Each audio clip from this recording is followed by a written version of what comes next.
बिस्मिल्लाहिर्रहमानिर्रहीम।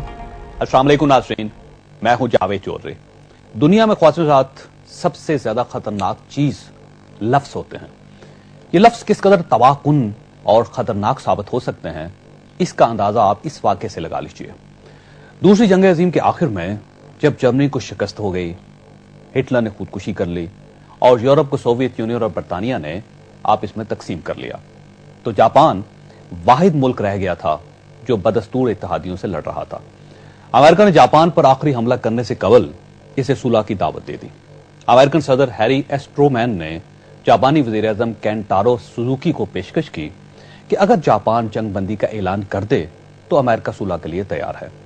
जापान ने अमेरिका की यह पेशकश कबूल कर ली। दोनों ममालिक के दरमियान यह तय हुआ कि दोनों मुआहदा करेंगे और इसके बाद जापान अपनी फौजें वापस बुला लेगा। इस गुफ्तगू के चंद दिन बाद जापान की काबीना का इजलास था। इजलास में अरकान ने वज़ीर-ए-आज़म से इस मुआहदे के बारे में पूछा तो वज़ीर-ए-आज़म सुजुकी ने जापानीज जुबान के एक लफ्ज बोला। उसने कहा माको साटसो। जापानीज जुबान में इस लफ्ज के दो मानी हैं। इसका पहला मतलब होता है कि जब तक कोई बाकायदा मुआहदा नहीं होता हम उस वक्त तक कोई कमिटमेंट नहीं कर सकते, जबकि इसका दूसरा मतलब होता है कि हम इसे रिजेक्ट करते हैं। वज़ीर-ए-आज़म सुजुकी के कहने का मतलब था कि क्योंकि अभी तक इस मुआहदे पर दस्तखत नहीं हुए, चुनांचे हम इस पर किसी किस्म का कोई रद्द अमल नहीं दे सकते। यह फिक्रा 27 जुलाई 1945 को काबीना के इजलास से निकला, अखबारात तक पहुंचा और जापान के एक अखबार ने यह सुर्खी लगा दी कि वज़ीर-ए-आज़म ने अमेरिका की पेशकश रिजेक्ट कर दी है।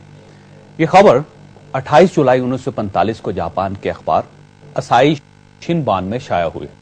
यहां से यह खबर अमेरिका के अखबारात ने कैरी की और यूं यह खबर पूरी दुनिया में फैल गई। अमेरिका ने इस खबर के नतीजे में जापान से मुज़ाकरात मुअत्तल कर दिए और यूं 6 अगस्त 1945 को हिरोशिमा पर एटम बम फेंक दिया, जिसमें 1,30,000 लोग हलाक और 95,000 जख्मी हो गए। इसके 3 दिन बाद नागासाकी पर भी बम गिरा दिया गया। इन दोनों बमों के नतीजे में जापान मुकम्मल तौर पर तबाह हो गया। मजमूई तौर पर 2,30,000 लोग मर गए, 1.5 लाख जख्मी हुए और अरबों डॉलर का नुकसान हुआ। आप इस मिसाल से अंदाजा लगाइए कि किस तरह एक मामूली सा लफ्ज या किसी लफ्ज की गलत तशरीह किस तरह कितना बड़ा फसाद फैला देती है, किस तरह लाखों लोग एटम बम का शिकार हो जाते हैं और किस तरह पूरे पूरे मुल्क तबाह हो जाते हैं। इंसान के लिए ख्वाहिशात सबसे मुश्किल काम लफ्जों का इंतखाब होता है। बिलखसूस हेड ऑफ स्टेट, वज़ीर-ए-आज़म, सियासतदानों और मजहबी रहनुमाओं के लिए मुनासिब लफ्जों का चुनाव इंतहाई जरूरी होता है। लीडरों के मुंह से बाज़ औक़ात गलत मौके पर गलत लफ्ज निकल जाता है और इसके नतीजे में बड़े बड़े इंकलाब आ जाते हैं और ये इंकलाब हजारों लाखों लोगों का खून पी जाते हैं। लफ्जों के बारे में कहा जाता है कि ये जब तक आपके मुंह में रहें ये आपके गुलाम रहते हैं, लेकिन यूं ही ये आपके होंठों से बाहर आ जाते हैं तो आप इनके गुलाम हो जाते हैं। नाज़रीन, 2 दिन कबल MQM के कायद इल्ताफ हुसैन ने मुहिब्बे वतन जर्नैलों को सियासी किरदार अदा करने की दावत दी थी। इल्ताफ हुसैन ने मार्शल लॉ का लफ्ज भी इस्तेमाल किया था। इस एक फिक्रे से सियासी हलकों में कोहराम मच गया। अब तक इस तकरीर के बारे में 5 इम्कानात सामने आए हैं।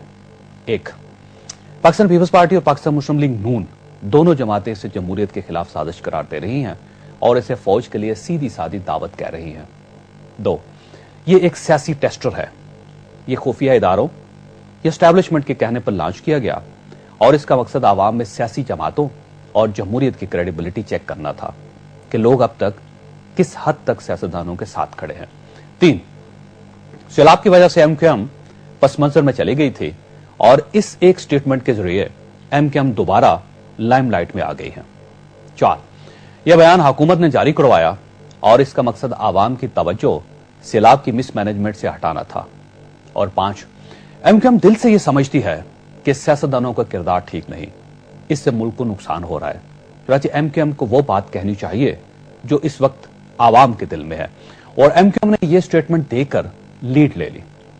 नाज़रीन, ان पांचों इम्कानात में से कौन सा इम्कान ठीक है? इस बयान का क्या नतीजा निकलेगा? यह बयान कहीं पाकिस्तान पीपल्स पार्टी और पाकिस्तान मुस्लिम लीग नून को दोबारा इकट्ठा तो नहीं कर देगा, और जब पाकिस्तान मुस्लिम लीग नून जमहूरियत के नाम पर उस पाकिस्तान पीपल्स पार्टी की हमायत करेगी जिसे कल तक ये जमहूरियत, सिस्टम और मुल्क की दुश्मन करार दे रही थी, तो इसकी अपनी क्रेडिबिलिटी का क्या आलम होगा? यह हमारा आज का मौजू है और हम छोटे से वक्फे के बाद इस पर गुफ्तगू करेंगे। हमारे साथ रहिएगा।